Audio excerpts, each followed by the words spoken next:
في مولد الهادي محمد صلى الله عليه وسلم يصبح للأشياء بهجة كبيرة، فهو النبي والشفيع والهادي الذي خرجنا من الظلمات إلى النور وهدانا بهديه إلى الإسلام العظيم. في عيد مولد سيد الأنبياء والمرسلين تلهج القلوب بالرجاء والصلاة عليه، فالصلاة على النبي صلى الله عليه وسلم تشفع يوم القيامة لكل مسلم وتعلو بها الرتب والدرجات.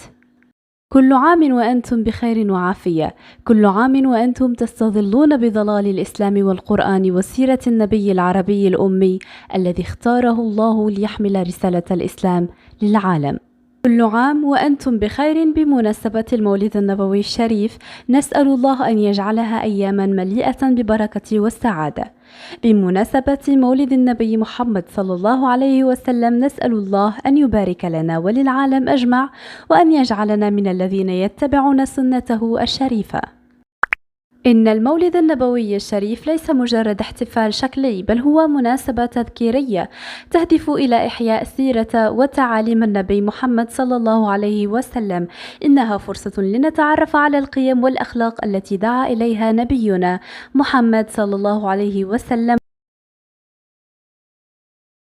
في هذا اليوم المبارك نستذكر حياة وسنة النبي محمد صلى الله عليه وسلم، ونستلهم من قدوته النبيلة قيم الإسلام والتسامح والرحمة. لنتعلم الآن ونتعرف على الأخلاق الحسنة التي كان يتمتع بها الرسول صلى الله عليه وسلم. كان صلى الله عليه وسلم يتميز بالتعامل الحسن مع أهل بيته، وبالزهد والود والتواضع والصبر، وأيضا بالاهتمام بالنظافة الشخصية والمظهر الخارجي.